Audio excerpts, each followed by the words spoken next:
Jose Morales was sleeping on cardboard boxes in a garage in Compton, California. Before the sun came up, he would walk to a nearby bus stop where he would ride the bus for 2 hours to the Los Angeles International Airport where he worked as a janitor.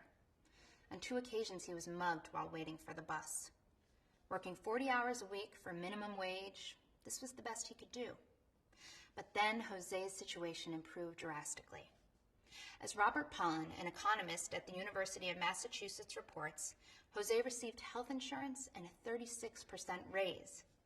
He had enough to rent his own apartment and to buy a car. It all happened because Jose started to receive the living wage. What is the living wage, you ask? Well, it's not the same as the minimum wage. The minimum wage is set by Congress and is the same in every part of the country. The living wage goes beyond the minimum wage. As the Wall Street Journal reported in August 2013, the living wage is tied to the local cost of living and can vary from location to location.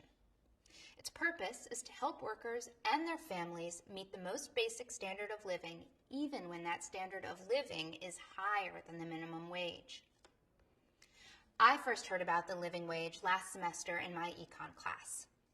After researching it for this speech, I've come to the same conclusion as numerous economists and public policy researchers. The living wage can help the working poor without adversely affecting businesses or the health of the economy. That's why we need to pass federal legislation mandating a living wage, a wage that can help people secure the basic necessities of life. So let's first look at the difficulties faced by the working poor, and then we'll look at the living wage solution. Poverty remains a significant problem in the United States, in part because the wages have not kept up with the cost of living. According to a recent study of the Bureau of Labor Statistics, more than 46 million Americans live in poverty. Of these 46 million, 10 million are referred to as the working poor. People who are employed at least 27 weeks a year and who are still stuck in poverty. Of these 10 million people, half, 5 million, are employed full-time.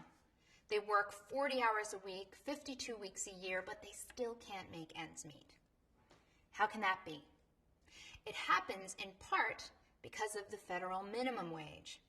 Since 2009, the minimum wage has been $7.25 an hour.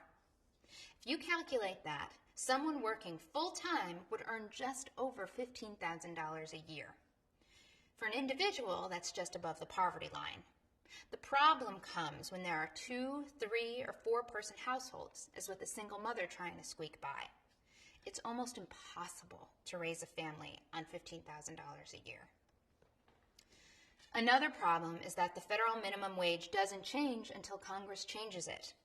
And we all know how long it can take for Congress to do anything.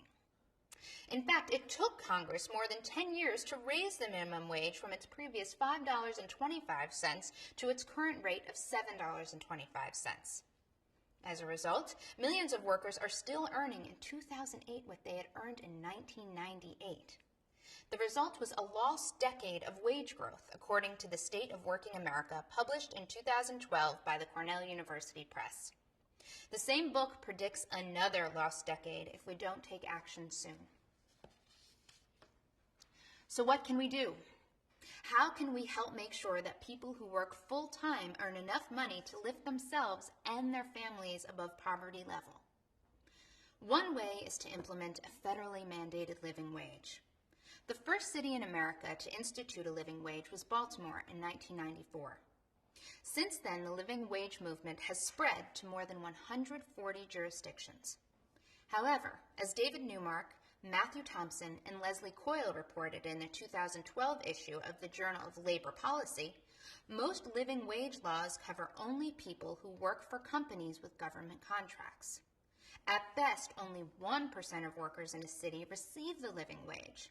It's time to cover everyone who works full-time, and to do so with the National Living Wage Law. Here's how such a law would work. First, we would calculate the living wage for every county in the United States.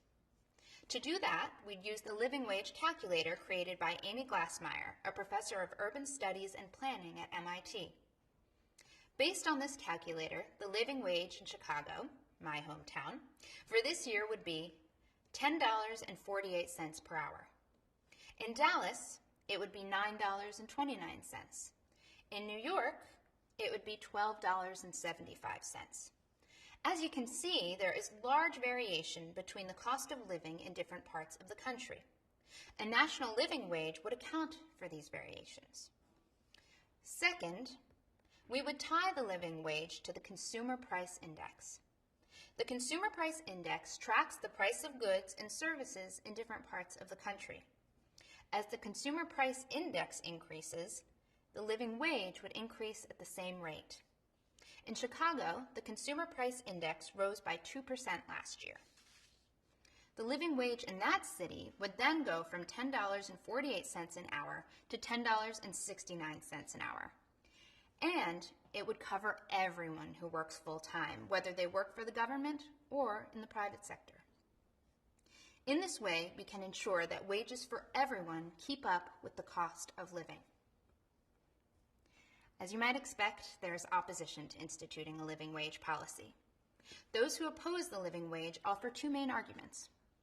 First, they argue that the living wage would be too costly for businesses. But that's not what Jeff Thompson and Jeff Chapman, researchers at the Economic Policy Institute, found. After surveying existing living wage laws, they found that the increased cost of wages is offset by higher productivity and lower employee turnover. Happier workers means stronger businesses. The second argument of critics is that the living wage will lead to fewer jobs. But again, the research doesn't bear this out. A 2011 study in Economic Development Quarterly by T. William Lester, a professor at the University of North Carolina, found that living wage laws do not have a large negative impact on employment. In a 2012 study, Lester found that living wage laws can actually create jobs of higher quality. In addition to being good for workers, a living wage law can benefit businesses and the economy in general. In conclusion, the time has come to pay American workers a wage that will keep up with the cost of living. We need a federally mandated living wage.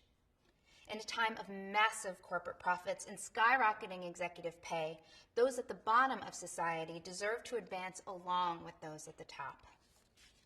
Those like Jose Morales, who I mentioned at the start of my speech, deserve a better future.